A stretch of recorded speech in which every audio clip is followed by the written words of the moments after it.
lah. Jadi kita tak payah tunggu lain kali lah. Paling ada peluang. Jadi kita boleh lihat insya-Allah kesannya boleh kita ukur bila koperasi menyumbangkan jumlah perniagaan perolehan yang lebih besar lah pada masa-masa yang akan datang. InsyaAllah kita doakan semoga semua tu tercapai. InsyaAllah. Terima kasih Datuk. InsyaAllah kita akan kerjasama bersama dengan pihak SKN, IKN dan juga pihak kerajaan. InsyaAllah kita bangkit bersama. Dan itu tadi kata-kata inspirasi daripada ini sesuai dengan slogan keluarga Malaysia sekarang. Keluarga koperasi. Keluarga Koperasi Malaysia. Dan tadi kiranya Datuk dah mulakanlah episod pertama kita untuk musim ke-6 yang bersama dengan Presiden Angkasa Datuk Dr. Abdul Fattah Abdullah, dengan kata-kata pesanan dan nasihat serta harapan beliau untuk gerakan koperasi di Malaysia terus bangkit kembali. Untuk hari ini terima kasih banyak-banyak tu. InsyaAllah kita sambung minggu depan pula untuk mesra koperasi bersama Angkasa. Okay, terima kasih. Sama-sama tu. Assalamualaikum. Sama-sama tu. InsyaAllah. Jangan lupa berkoperasi. Beres. Itulah. Jangan lupa berkoperasi lah kita. Kan. Baik, insyaAllah. Kena daftarkan tu cepat-cepat ya. Baik. Itu dia, terima kasih tu. Assalamualaikum. Dan untuk sahabat-sahabat sekalian juga terima kasih kita ucapkan yang terus setia bersama mesra koperasi yang dibawakan oleh Angkasa. Dan juga itu menutup tirai Warna Pagi hari ini. Ya betul, dan terima kasih di atas kesetiaan anda yang mendengarkan kami seawal jam 6 pagi sampailah sekarang. Dan selepas ni Yati akan bersama anda untuk Aspirasi 10.1 hari Khamis. InsyaAllah Yati akan bersama Al-Fadhil Ustaz Ahmad Lutfi Muharram untuk dengarkan perkongsian rancangan Tahsinul Ibadah sebentar lagi ya. Sama-sama nantikan. Dan untuk Warna Pagi kita jumpa esok edisi Sayyidul Ayyam 1 Rabiul Awal esok insyaAllah. Sehingga itu Assalamualaikum warahmatullahi wabarakatuh. Bual bicara mesra koperasi itu tadi telah dibawakan eksklusif untuk anda oleh Angkatan Koperasi Kebahasaan Malaysia Berhad Angkasa. Layari www.angkasa.co.op atau hubungi bahagian komunikasi korporat Angkasa di talian 0378007800 untuk maklumat lanjut.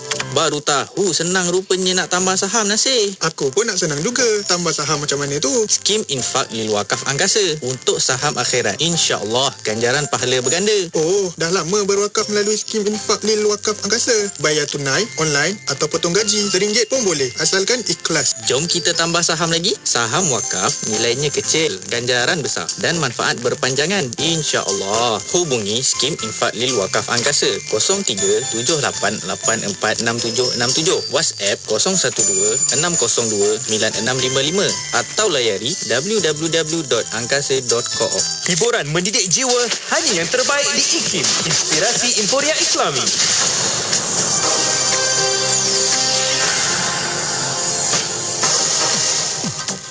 Assalamualaikum dan salam sejahtera bersama saya Maslina Alias dalam berita IKIM.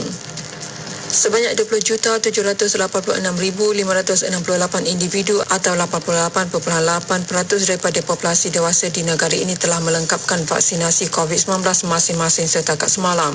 Perkembangan terbaru itu menjadikan sasaran untuk mencapai 90% populasi dewasa lengkap divaksinasi kini tinggal 1.2%.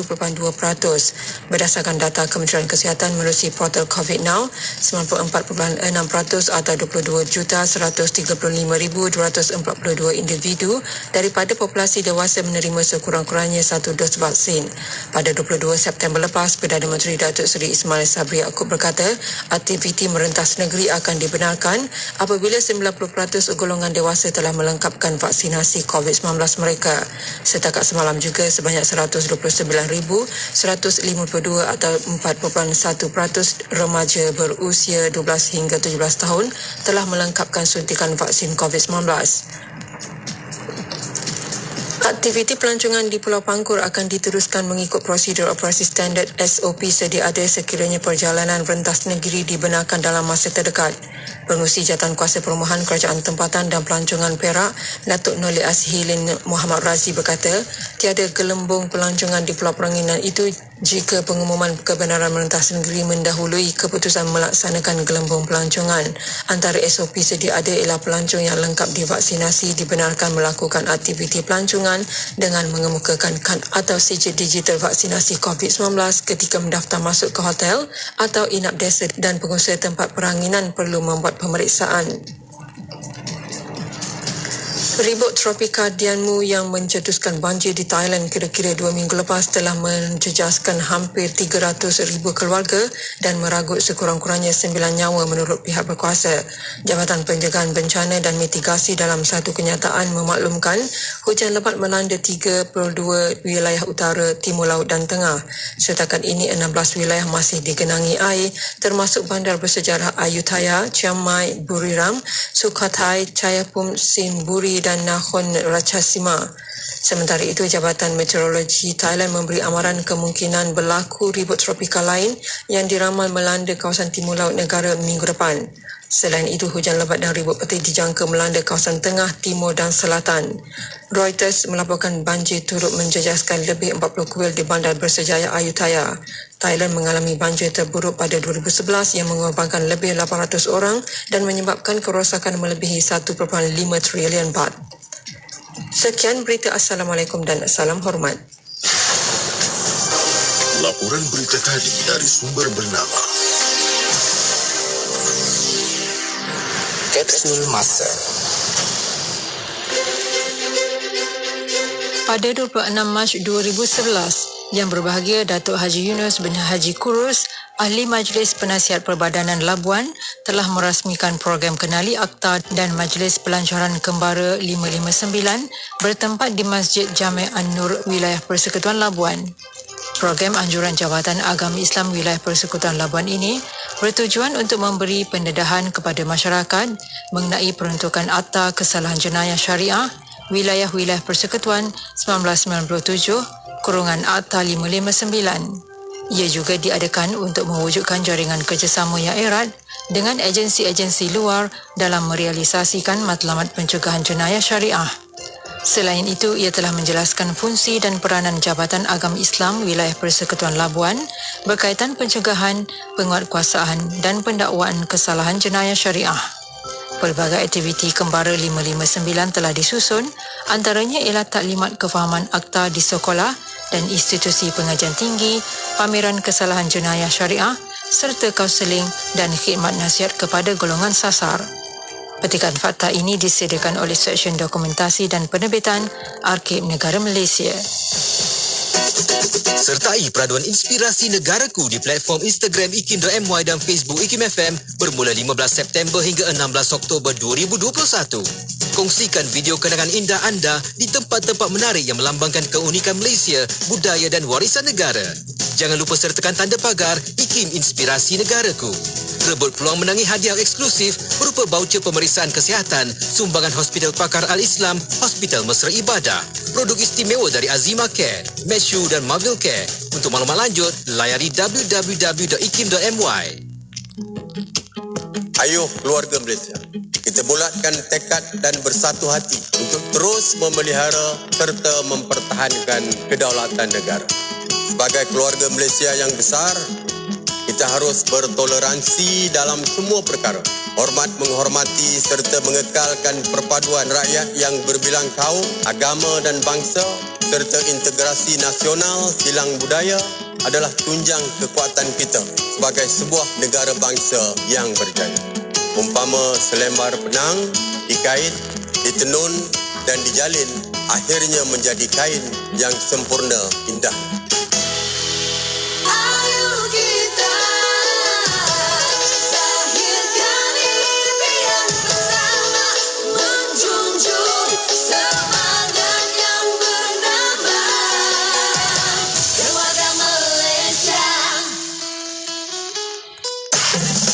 Semua pendengar dijemput untuk menyertai satu kaji selidik yang dijalankan oleh Radio Ikim. Tempoh kaji selidik ini sehingga 24 Oktober 2021. Caranya mudah sahaja. Layari laman web www.ikim.my/kaji-selidik dan jawab semua soalan yang dikemukakan. Menariknya juga, pendengar yang bertuah akan menerima t-shirt eksklusif Radio Ikim. Jadi tunggu apa lagi? Kunjungi segera laman web www.ikim.my/kaji-selidik.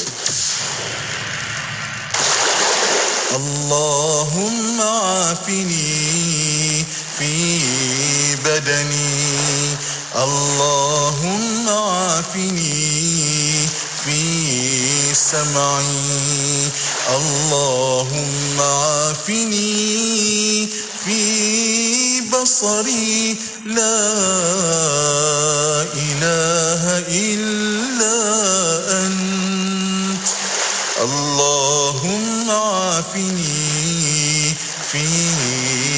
بدني اللهم عافني في سمعي اللهم عافني في بصري لا إله إلا أنت. Selami ilmu untuk kehidupan kita seharian bersama Nur Hayati Paradi di Aspirasi 10.1. IKIM, Inspirasi Inforia Islami. Assalamualaikum warahmatullahi wabarakatuh. Dimulakan dengan lafaz suci Bismillahirrahmanirrahim. Selawat dan salam rasa junjungan Nabi Muhammad sallallahu alaihi wasallam. Selamat pagi. Salam aspirasi, salam duha juga untuk semua sahabat pendengar Radio Institut Kefahaman Islam Malaysia. 10 minit pagi, waktunya untuk Yati bertemankan anda menerusi perkongsian aspirasi 10.1 3 jam. Bakal kita sama-sama menelusuri 3 jam ini. Moga-moga Allah kurniakan keberkatan pada setiap saat yang kita lalui, insya-Allah. Dan untuk hari ini telah pun sama-sama kita ikuti perkongsian warna pagi sebentar tadi. Jadi terima kasih pada Hazwan Shah dan juga Sufian Amrin, juga kepada penerbit mereka, penerbit warna pagi, iaitu Puan Haji Mazina Ismail untuk perkongsian warna pagi sebentar tadi. Dan alhamdulillah untuk bersama dengan Yati, kita bakal mulakan kejap lagi. Kalau ikut jadual kita, kita akan bersama menerusi rancangan Tahsinul Ibadah. Kita ada sesi soal jawab bersama dengan Ustaz Ahmad Lutfi Muharram. Anda boleh ajukan soalan-soalan anda di FB IKIM FM, di YouTube channel IKIM, dan juga di WhatsApp IKIM, di konti di 011 29 004 004. Saya ulangi sekali lagi, 011 29 004 004. Jom kita sama-sama tanyakan soalan. Moga-moga asbab daripada soalan ini tersebut mengembangkan lagi ilmu kita, memberi pemahaman yang lebih mendalam kita berkenaan dengan ibadah, insya-Allah. Baiklah, untuk rakan mendengar, sebelum kita nak bersama dengan Ustaz Ahmad Lutfi Muharram dalam sesi soal jawab dalam Tahsinul Ibadah, jom kita bersama-sama perbanyakkan selawat ke atas baginda Rasulullah sallallahu alaihi wasallam pagi ni, paling kurang 100 kali kan, insya-Allah, bersama dengan Zain dengan Ya Badratin, tentunya hanya di IKIM Inspirasi Inforia Islami. Utamakan saya Nur Hayati Paradi.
Sesungguhnya orang-orang yang bersedekah baik laki-laki maupun perempuan dan meminjamkan kepada Allah pinjaman yang baik, nescaya akan dilipat gandakan ganjarannya kepada mereka dan bagi mereka pahala yang banyak.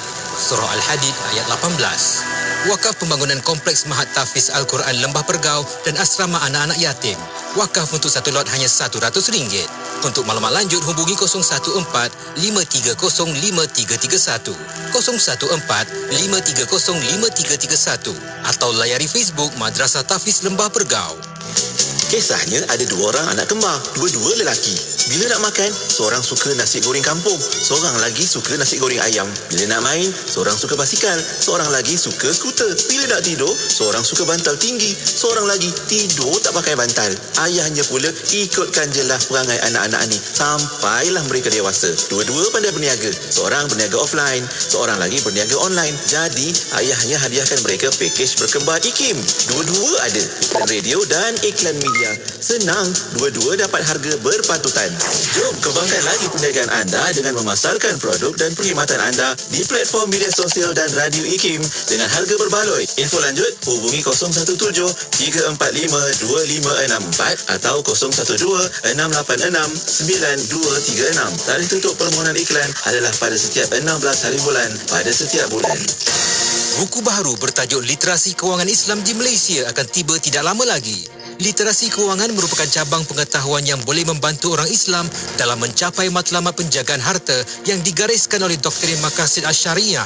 Karya ini mengetengahkan literasi kewangan Islam sebagai tema utama yang mengupas 4 perkara iaitu: pertama, literasi kewangan menurut Al-Quran dan As-Sunnah; kedua, peranan dan kepentingan literasi kewangan Islam; ketiga, dimensi dan instrumen pengukuran literasi kewangan Islam; dan keempat, kajian AKPK tentang tahap literasi kewangan dalam kalangan pekerja dewasa di Malaysia. Berdasarkan kupasan buku ini, wujud gesaan untuk meningkatkan kefahaman tentang literasi kewangan Islam dalam kalangan umat Islam di Malaysia. Dengan harga RM35, 100 tempahan pertama akan mendapat versi e-buku secara percuma. Dapatkan sekarang dengan cara WhatsApp di 019-992-2902 atau 018-353-0746 sekarang.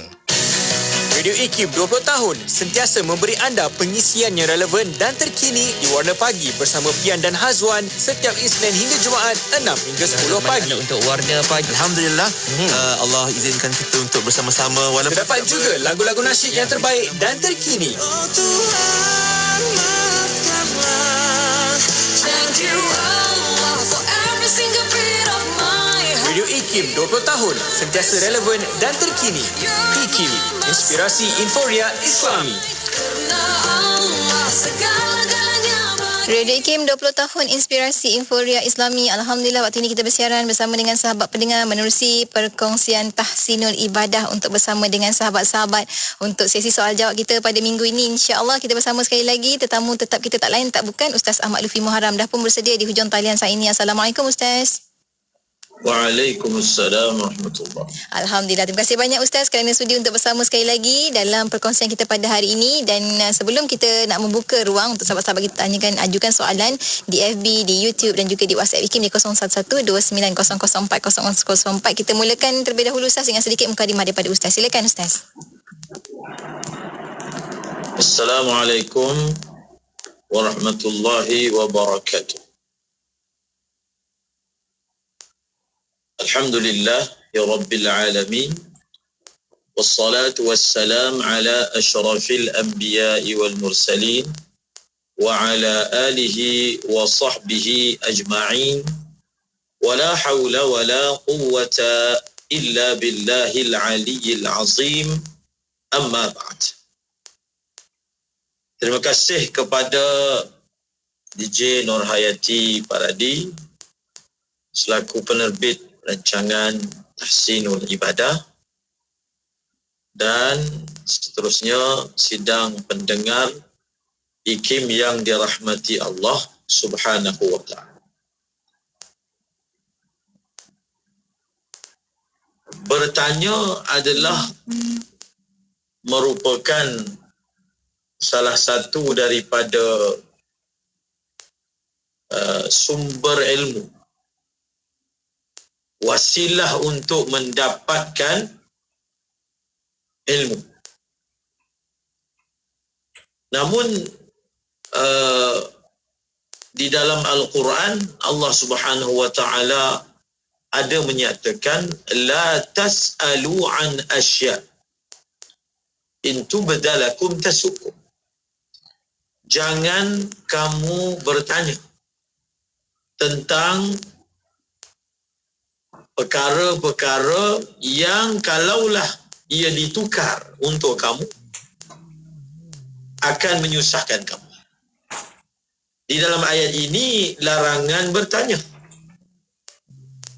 Dalam masa yang sama kita dapati banyak ayat yang Allah Subhanahu wa taala menceritakan perihal orang bertanya. Perihal para sahabat bertanya. Yas'alunaka 'anil mahid. Yas'alunaka madza yunfiqun. Dan lain-lain. Maka apa yang kita boleh simpulkan? Yang kita boleh simpulkan bahawasanya memang digalakkan untuk bertanya, tetapi ada disiplin dan adabnya. Ada konten dan isinya. Ada keadaan dan waktunya. Makin kita berada di akhir zaman, mungkin begitu sekali kita ini lemahlah, sehingga seni bertanya itu pun sudah hilang. Seorang baru kematian isteri, kita datang wawancara dia, kita tanya apakah perasaan tuan dengan kehilangan isteri ini. Ini contoh. Contohnya seseorang itu tidak memahami seni bertanya. Dan ada beza antara bertanya dengan mempersoalkan. Lain tu. Walaupun ayat dia itu di hujungnya ada tanda tanya kalau dalam tulisan. Tetapi apabila diintonasikan, sebenarnya bukan bertanya tapi mempersoalkan. Mempersoalkan. Nabi Uzair, Nabi Ibrahim bertanya, anna yuhyi hadhihi al-ard ba'da mautiha aw kalladhi marra ala qaryatin wa hiya khawiyatun ala 'ushiha qala anna yuhyi hadhihi lahu ba'da mautiha. Nabi Ibrahim juga bertanya, iaitu mereka bertanya, bagaimanakah kamu wahai Allah menghidupkan benda yang mati? Nabi Uzair tertanya, bagaimanakah rupanya Allah Ta'ala menghidupkan benda yang mati? Tetapi pertanyaan itu untuk menambah yakin, bukan untuk mempersoalkan. Ada juga orang yang bertanya juga, bagaimana Allah boleh menghidupkan semula manusia? Tetapi mereka bukan bertanya, mereka mempersoalkan. Jadi mereka bertanya bukan untuk mencari kebenaran, tapi bertanya untuk menghidupkan perdebatan. Jadi kita dalam mempelajari ilmu agama ini, kita juga perlu mempelajari seni bertanya. Memang bertanya itu jambatan ilmu, tetapi ada adab-adabnya. Dan faedah daripada bertanya, kalaulah kita dah tahu, tetapi kita bertanya juga, moga-moga jawapan yang diberikan kita dapat ilmu baru satu. Mungkin ilmu yang kita tahu itu berbeza dengan jawapan yang diberikan, ataupun ada nilai tambah. Yang kedua, faedah daripada bertanya itu adalah jawapan yang dikongsikan itu didengari oleh orang lain. Moga-moga dengan sebab kita bertanya, jawapan itu dapat dimanfaatkan oleh orang lain. InsyaAllah diharapkan daripada Allah, kita juga akan mendapat faedah, pahala dan ganjarannya. InsyaAllah.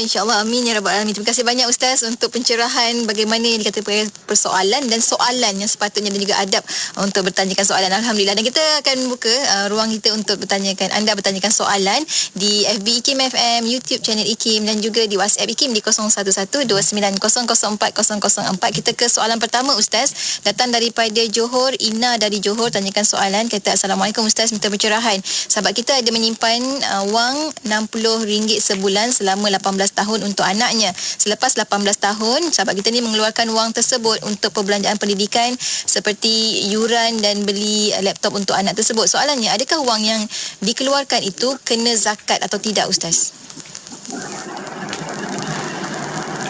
Bismillahirrahmanirrahim. Terima kasih kepada yang bertanya.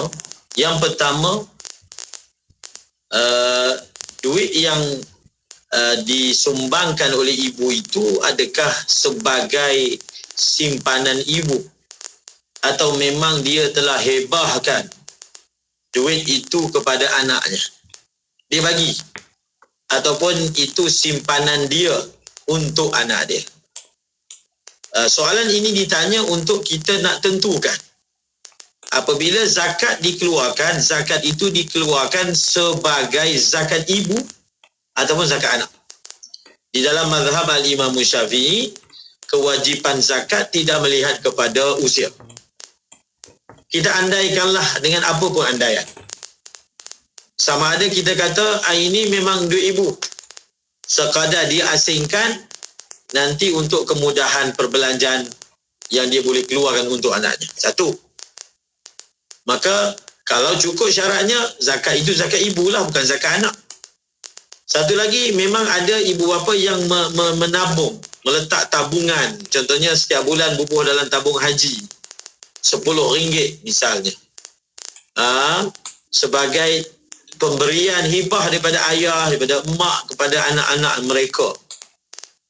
Jadi kalau itu adalah hibah dan pemberian dia sudah dimasukkan ke dalam akaun, maka itu maknanya itu duit anak.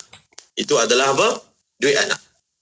Maka kewajipan zakat itu adalah zakat anak. Setelah kita memahami kaedah ini, kita pergi pula kepada adakah wajib zakat ataupun tidak? Jawapannya mudah, iaitu sekiranya cukup nisab dan haul, maka barulah wajib zakat. Tadi dinyatakan bahawasanya selama 18 tahun. Daripada setahun kita andaikan ditabung 60 kali 12, kita dapat berapa? 720. Kita dapat berapa? 720. 60 kali 10, 600 kan? Betul lah, 720. 720. Itu kalau tahun pertama.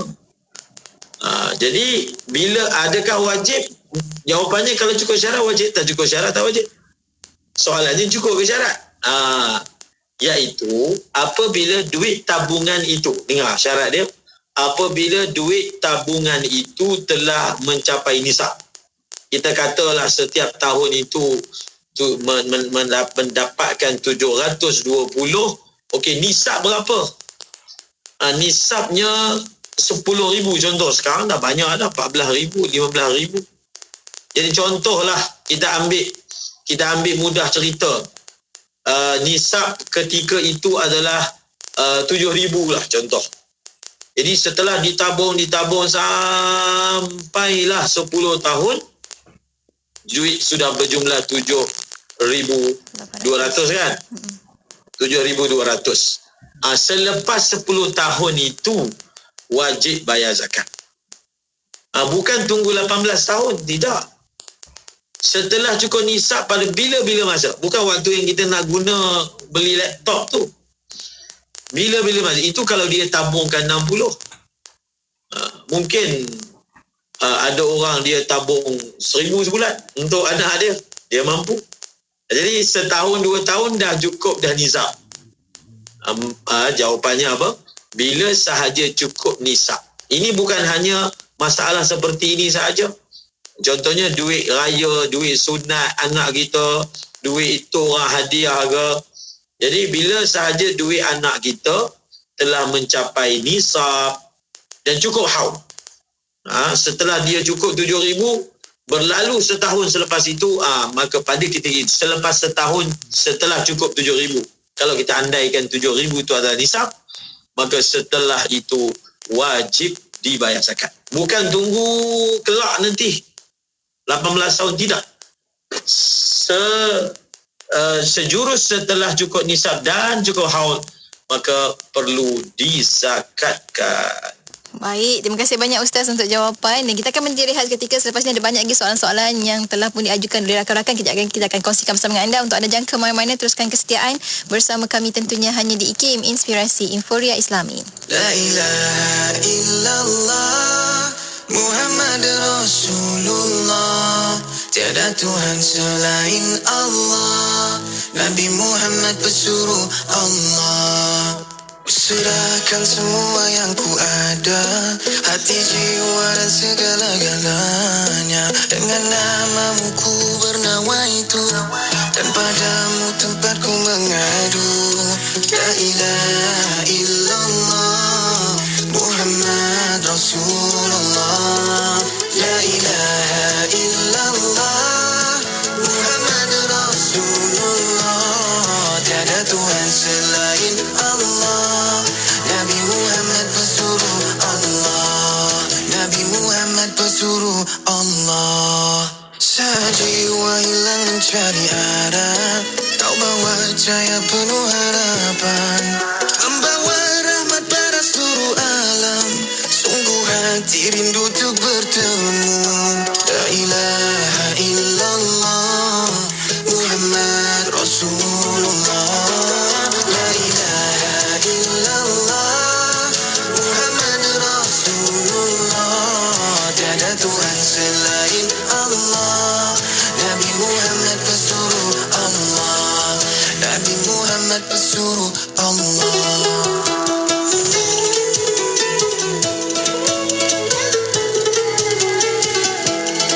Tiada Tuhan selain Allah, Nabi Muhammad pesuruh Allah. La ilaha illallah Muhammad Rasulullah, tiada Tuhan selain Allah, Nabi Muhammad pesuruh Allah. La ilaha illallah Muhammad Rasulullah, tiada Tuhan selain Allah, Nabi Muhammad pesuruh Allah. Inspirasi Inforia Islami tentunya hanya di Radio Institut Kefahaman Islam Malaysia. Alhamdulillah, kita kembali bersiaran dalam sesi soal jawab bersama dengan Ustaz Ahmad Lutfi Muharram dalam Tahsinul Ibadah hari ini. Untuk sama-sama anda ajukan soalan. Terima kasih pada rakan-rakan yang telah pun tekan butang share untuk perkongsian kita pada hari ini. Kita nak teruskan Ustaz untuk soalan seterusnya yang telah pun dihantarkan oleh sahabat-sahabat kita. Kita ada soalan daripada Muhammad Adam di Facebook IKIM. Agak panjang Ustaz soalannya sebab ada beberapa soalan dekat situ. Kata Ustaz, Assalamualaikum Ustaz, adakah benar makanan kucing yang diperbuat daripada haiwan yang tidak disembelih seperti lembu adalah najis kerana dikira bangkai? Satu, jika najis, adakah sahabat kita perlu sucikan seluruh rumah kerana selama ini sahabat kita tak tahu dan tak pernah terfikir? Dan yang kedua, bagaimana pula dengan solatnya? Kadang-kadang sahabat kita ni beri makan kucing sebelum solat dan lap minyak-minyak makanan kucing tu pada seluar tersebut. Jadinya macam mana hukum itu Ustaz? Silakan.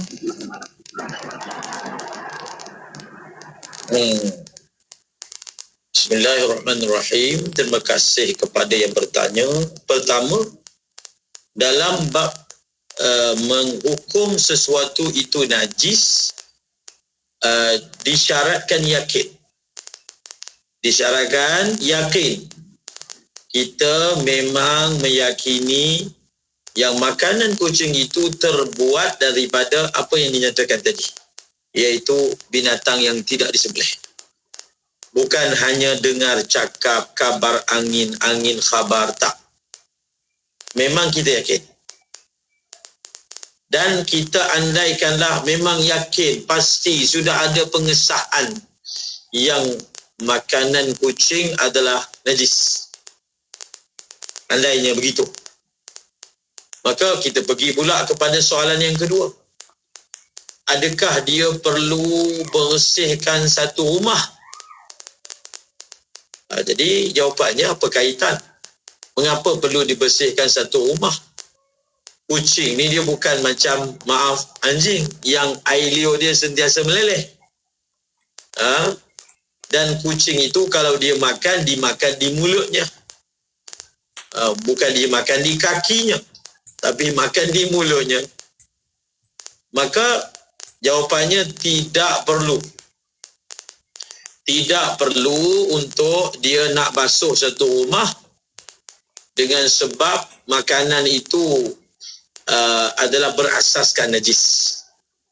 Kenapa? Kembali kepada kaedah tadi, iaitu sesuatu pakaian, tempat, tubuh tidak akan dihukum sebagai bernajis selagi kita tak yakin. Bukan dengan kucing itu berjalan satu rumah maknanya satu rumah tu najis. Tidak. Hanya apabila yakin sahaja. Menjawab soalan yang kedua. Kemudian soalan yang ketiga, adakah solatnya itu perlu diulang? Iaitu dengan menyatakan bahawasanya selepas dia memberi makan, maka dia mengesak-ngesakkan makanan ataupun kesan makanan itu pada pakaiannya. Kalau makanan, saya pun tak pasti tentang jenis makanan kucing itu, sebab dia ada makanan kucing yang jenis kering. Kering. Jadi kalau makanan itu kering dan tidak melekat debu-debu dia itu di tangan dia, maka sembahyang dia sah. Sembahyang dia adalah sah. Dan dia pegang pun dengan tangan yang kering. Tetapi kalaulah kita takdirkan dia jenis basah, dia jenis berair, ataupun makanan tidak berair, tangan dia begitu, maka kaedahnya apa? Makanan itu oleh kerana dicampur dengan benda yang mutanajis, maka hukumnya adalah mutanajis.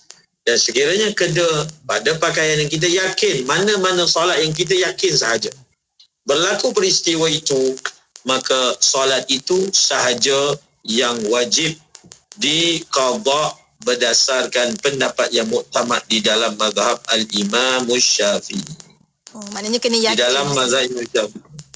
Yakin. Baik. Berdasarkan pendapat yang muktamad di dalam mazhab al-Imam Syafi'i. Baik, terima kasih banyak Ustaz. Seterusnya kita ada soalan daripada sahabat kita di WhatsApp IKIM, Encik Zaki dari Sungai Petani. Dia ada dua soalan Ustaz. Yang pertama, nak tanya mengenai zakat. Cukup haul setahun mengikut tahun Samsi ataupun Masihi ataupun Qamariyah ataupun Hijrah. Boleh haul diambil ikut tahun Masihi tak Ustaz? Bila dalam Islam, bila disebut tentang tahun, maka tahun itu adalah tahun apa? Tahun itu sudah tentulah tahun Islam. Hijri. Tahun Islam. Bukan tahun Masihi. Tetapi berdasarkan fatwa kebangsaan, bahkan antarabangsa pun, iaitu membolehkan kita memakai nisab, iaitu nisab Syamsiah. Dia antara tahun Qamariyah dengan tahun Syamsiah, yang mana lagi banyak hari dia? Syamsiah. Syamsiah. Syamsiah lagi banyak harinya. Maka secara umumnya kalau cukup kita punya tahun Syamsiah itu, cukuplah tahun Qamariyah dia kan.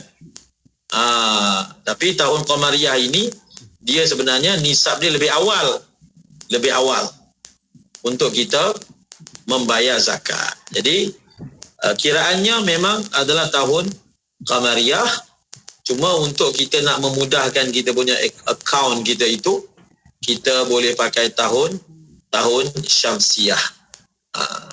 Baik, terima kasih banyak Ustaz. Dan soalan kedua beliau tentang zakat saham Ustaz. Kata nisab zakat saham diambil nilai paling rendah dalam setahun atau nilai paling hujung tahun. Sebab ada yang kata nilai paling rendah, ada kata nilai hujung tahun Ustaz. Bukan sahaja nisab saham. Nisab untuk duit dalam akaun adalah melihat kepada yang paling rendah. nisab, duit dalam akaun pun melihat kepada duit yang paling rendah. Kerana apa? Dia punya logik dia. Kerana syarat wajib zakat itu adalah cukup nisab, dan nisab itu berkekalan selama setahun. Jadi duit yang maintain ada dalam akaun kita ni adalah duit yang paling rendah. Betul tak? Dia yang maintain ada setahun. Yang atas daripada dia tu keluar masuk kan. Tapi paras yang paling minima itu adalah paras yang tidak terusik selama setahun. Dan itu yang kita akan ambil kira. Bahawasanya jumlah itulah sebenarnya yang telah cukup setahun. Ini berdasarkan mazhab Al-Imam Syafi'i. Kalau mazhab Hanafi misalnya, dia akan kira jumlah yang terkumpul di hujung tahun. Duit yang bertambah-tambah tu, semua duit itu ditotalkan dan dibayar daripadanya 2.5%. Baik, terima kasih banyak Ustaz untuk jawapan. Seterusnya kita ada soalan daripada sahabat kita di Facebook IKIM daripada Azri sekejap ya. Okey. Muhammad Azri Zainuddin tanya, Ustaz, Assalamualaikum Ustaz yang dikasihi, izinkan nak bertanya, adakah orang yang pelat boleh jadi imam? Contohnya pelat huruf R. Syukran Ustaz. Orang yang pelat ni maknanya ada huruf-huruf tertentu yang dia tak dapat sebut dengan baik lah. Kalau dalam bahasa Arab, dia dipanggil al-sagh. Al-sagh ni dia ada masalah dalam menyebut sebagian huruf. Kalau huruf itu melibatkan huruf-huruf surah Fatihah. Kalau huruf itu melibatkan huruf-huruf surah Fatihah dan mengeluarkan huruf itu daripada makhraj asalnya, memang bunyi lain. Misal, Ra bertukar menjadi Ra, iaitu Ra bertukar menjadi Ghain. Maka pada ketika itu dalam mazhab Syafi'i jelas orang yang al-sagh, iaitu tidak boleh mengeluarkan makhraj daripada tempatnya lalu mengubah menjadi huruf lain, tidak boleh menjadi imam. Dia tak boleh menjadi imam kepada orang yang boleh menyebut dengan baik. Dia tak boleh menjadi imam. Kecuali dia menjadi imam kepada orang yang mempunyai kelemahan yang sama. Maksudnya, makmum dia pun sama juga, tak boleh sebut ghain. Tak boleh sebut ra. Sebut ra misalnya, maka baru boleh. Kalau tidak, dia jadi makmum sahajalah. Baik, dalam mazhab Syafi'i ni, hatta kalau dia itu alim pun, maknanya dia belajar, tapi ketentuan daripada Allah, dia tak boleh sebut ra, maka dia tidak sah menjadi imam. Kerana salah satu syarat imam alla yakuna ummiyan. Imam itu janganlah seorang ummi. Ummi dengan erti kata tidak boleh membaca surah Fatihah dengan huruf-hurufnya daripada makhraj yang betul. Kalau dia jadi imam untuk keluarga sendiri pun tak boleh Ustaz ya? Walaupun untuk keluarga sendiri. Baik, terima kasih banyak Ustaz. Secara mutlak, iaitu menjadi imam. Baik, terima kasih banyak Ustaz untuk pencerahan. Seterusnya kita ada soalan daripada sahabat kita di WhatsApp IKIM, Puan Rohimah dari Dungun. Betul ke Ustaz, duit pusaka yang kita dapat, kita kena keluarkan zakat Ustaz? Duit pusaka yang kita dapat, adakah kena bayar zakat? Tidak. Tidak kena bayar zakat kecuali zakat yang tertunggak. Maksudnya, duit yang ditinggalkan oleh waris kita, duit itu jangan dibahagi lagi selagi belum disettlekan, diselesaikan zakat-zakatnya. Diselesaikan dulu zakat, semua dah selesai, hutang dah selesai, zakat dah selesai, kalau ada nazar dah selesai, mungkin ada kifarat dah selesai, fidyah dah selesai, ada baki, baru kita bahagikan sebagai pusaka. Soalan itu bertanya tentang pusaka itulah yang setelah diselesai dan ditunaikan hutang-hutang terhadap manusia dan hutang-hutang terhadap Allah, adakah wajib dibayar zakat secara lamsam, iaitu semena-mena dapat duit itu wajib bayar zakat, ataupun hanya wajib bayar zakat setelah duit itu dimiliki berlalu selepas kematian itu setahun, iaitu haul. Jawapannya ya, mazhab al-Imam Syafi'i, dia hanya wajib dibayar zakat setelah cukup haul, kerana sebelum itu harta itu bukan milik waris. Setelah kematian barulah menjadi milik waris, dan pemilikannya itu belum cukup setahun. Sedangkan syarat wajib zakat harta adalah setelah berlalu satu haul, dan kiraan haul itu dimulakan daripada kematian tadi. Baik, terima kasih banyak Ustaz. Seterusnya kita ada soalan juga di WhatsApp IKIM daripada Puan Nora. Nora ini dari Bangi. Dia kata, kalau sahabat kita ni membantu membayar hutang anak-anak, adakah niat sedekah untuk dapat pahala sedekah tu boleh Ustaz? Boleh. Membayar hutang anak ni baguslah. Sebab anak ini termasuk kaum kerabat kan. Yang kita belajar bahawasanya sedekah ini yang bagus adalah kepada yang terdekat. Maka apabila seorang ibu mengulurkan duit kepada anak dia, membantu anak-anaknya membayar hutang, dia adalah merupakan sedekah. Sedekah ke hadiah ke, maknanya dia merupakan suatu bentuk infak sukarela yang mempunyai ganjaran di sisi Allah Subhanahu wa taala. Baik Ustaz, terima kasih banyak Ustaz saja untuk jawapan. Dan kita ada sambungan juga daripada Nasrul Panis di Facebook. Kata Ustaz, kata dia bersedekah, niatkan pahalanya hibahkan kepada kakak kandungnya yang gadis tua, sudah meninggal, tak ada waris Ustaz. Sampaikah Ustaz? Saya bersedekah, niat pahalanya saya hibahkan kepada kakak kandung saya yang sudah meninggal ya. Ya, insya-Allah. Jadi kita boleh melakukan ini, dipanggil apa? Ini dipanggil amal isalus thawab. Apa? Amal ini dipanggil isal. Isal ni maknanya menyampaikan. Thawab itu maknanya pahala. Ada kitab yang khas ditulis oleh Sayyid Muhammad bin Al-Alawi Al-Maliki yang berjudul Tahqiqul Amal ni fi wusuli thawab minal a'mal, lebih kurang tajuknya, yang beliau membahaskan bahawasanya boleh ataupun ada dalam syarak perbuatan menyampaikan pahala. Dia menyampaikan pahala ni adalah satu bentuk doa yang kita dedikasikan kepada orang yang kita sayangi, orang yang kita kenali.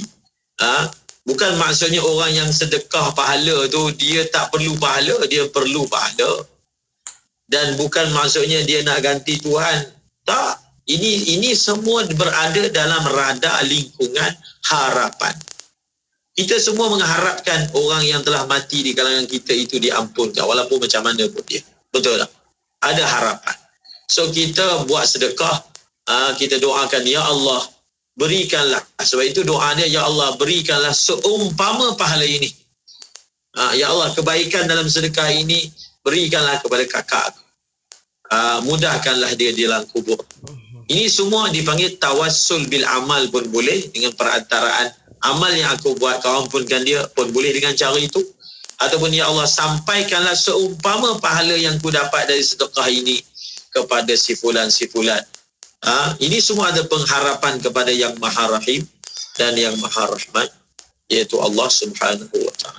InsyaAllah. Dan seterusnya soalan daripada sahabat kita di Facebook IKIM Ustaz, daripada Saimah Rafi'i. Kata, Assalamualaikum Ustaz, untuk zakat emas perlu kita kira dengan sejumlah barang kemas yang kita pakai, sedangkan barang itu sentiasa dipakai Ustaz? Mohon pencerahan daripada Ustaz. Di dalam mazhab Al-Imam Syafi'i, barang kemas yang dipakai, sama ada dipakai secara berterusan ataupun dipakai secara berkala, tidak wajib dibayar zakat. Ini di dalam mazhab Al-Imam Syafi'i. Huli, iaitu barang kemas yang harus dipakai, tidak wajib dibayar zakat. Di dalam mazhab Al-Imam Abu Hanifah, ia wajib dibayar zakat. Jadi mungkin kita pernah dengar ada orang kata kena bayar zakat. Itu mungkin yang kita dengar itu berdasarkan mazhab Al-Imam Abu Hanifah. Namun dalam mazhab Syafi'i, barang kemas selagi tidak sampai ke tahap israf berlebihan, maka ia wajib dibayar. Dia tidak wajib dibayar zakat. Baik, terima kasih banyak Ustaz untuk jawapan. Seterusnya daripada Afnan Ahsan, Ustaz nak mohon pencerahan maksud duit anak yatim. Sebab apa? Sebab kata apakah hukum tetamu yang datang dan makan dan minum di rumah yang ada anak yatim? Ibu tunggal tersebut membelanjakan makan minum untuk tamu itu dengan wang dari sumbangan orang ramai untuk belanja ibu dan anak yatim itu. Adakah dikira makan duit anak yatim, Ustaz? Apakah yang dimaksudkan dengan duit anak yatim? Duit anak yatim ni, orang yang makan duit anak yatim ni, dalam Quran memberi amaran yang besar, iaitu mereka memakan api dalam perut mereka. Begitu perumpamaannya. Innama ya'kuluna fi butunihim nar. Makan harta anak yatim ni maksudnya sesuatu yang merupakan hak anak yatim. Ingat, makan harta anak yatim ni dia bukan hanya boleh berlaku oleh orang luar. Dia juga boleh berlaku oleh ibu sendiri. Ibu sendiri boleh jadi berlaku makan harta anak yatim. Pakcik sendiri boleh berlaku makan harta anak yatim. Jadi macam mana pula ibu sendiri boleh jadi makan harta anak yatim? So bila kematian suami meninggalkan harta, jadi mungkinlah ditakbir urus oleh ibu. Sedangkan ada bahagian-bahagian tertentu milik anak. Jadi ibu ni perlu mengetahui sempadan. Sebab itu bila berlaku kematian suami perlu dibezakan. Berapa anak punya semua. So kalau ibu tu mentadbir urus harta itu, perlu ada catatan. Catatan ke, ingat sendiri ke? Maknanya kita dah asing. Yang ni ibu punya. Ibu banyak ni dapat daripada harta suami. Anak banyak ni. Maka ia perlu ditadbir, jangan melangkaui sehingga hatta ibu sekalipun memakan daripada harta anak yatim tersebut, apatah lagi orang luar. So harta anak yatim yang dimaksudkan yang memang harta itu milik anak yatim.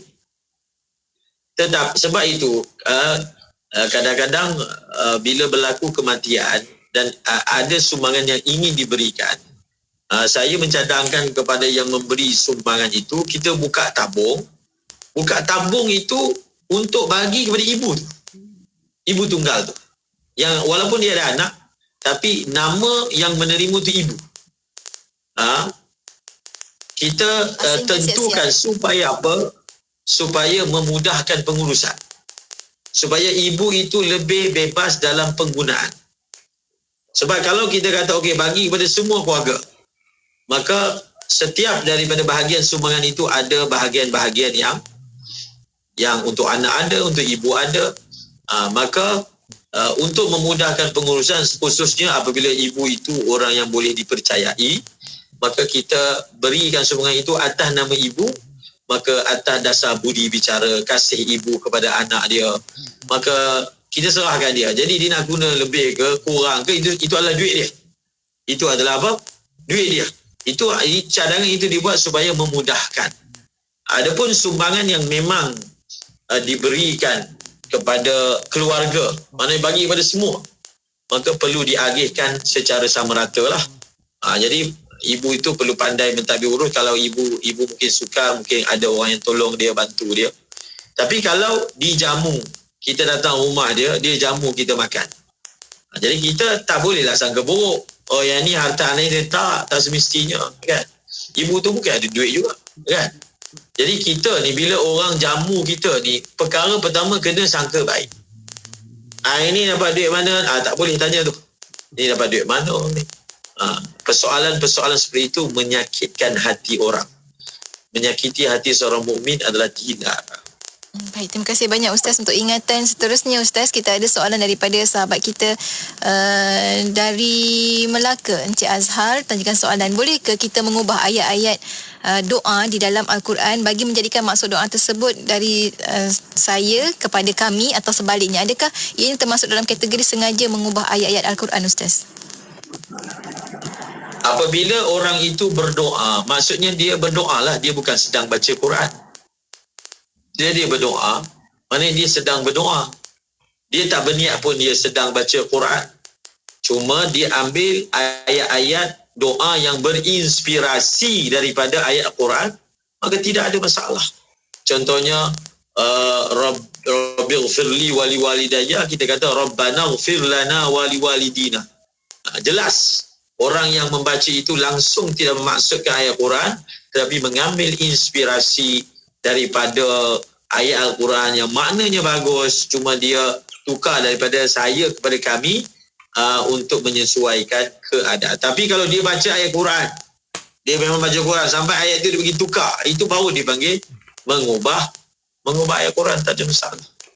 Baik, terima kasih banyak Ustaz. Seterusnya soalan saya kira soalan terakhir untuk pertemuan kita pada hari ini dari YouTube channel IKIM. Abdul Hadi Abu Bakar kata, Assalamualaikum Ustaz, apa hukum menjual emas bukan dengan harga pasaran? Sebagai contoh, ibu menjual emas kepada anaknya dengan harga yang lebih murah, contohnya 4 gram emas dengan harga hanya RM700 saja Ustaz. Emas kalau kita bagi percuma pun boleh. Kalau kita bagi percuma pun boleh. Jadi tidak berbangkit, mungkin yang bertanya itu bermaksudkan mungkin akan ada elemen riba. Mungkin. Jawapannya tidak. Tidak ada istilah elemen riba kalau emas itu dijual bukan dengan harga pasaran. Emas yang 999 mungkin harga 200 lebih, dijual RM100 je. Tak ada masalah. Dia yang tak boleh itu kalau emas ditukar emas. Emas ditukar emas. Kita ada emas 999. Kita nak tukar dengan emas lain kan. Yang ni 1 gram, yang ni 2 gram. Yang pure dia, punya pure dia tu. Yang murni tu. Tak sama. Maka tak boleh. Tak boleh. Kerana emas, kalau ditukar dengan emas, walaupun grade berbeza, tetap perlu timbangannya sama. Perlu tamasul dia panggil. Adapun kalau jual beli dengan duit, tidak ada masalah dijual harga lebih ke, dijual dengan harga kurang ke, tidak menyebabkan riba. Baik, terima kasih banyak Ustaz untuk pencerahan, dan kita sampai hujung-hujung dah Ustaz untuk pertemuan kita pada hari ini. Di hujung ni sedikitlah kata-kata akhir Ustaz untuk rakan-rakan pendengar kita sebagai pesan-pesan, insya-Allah. Silakan Ustaz.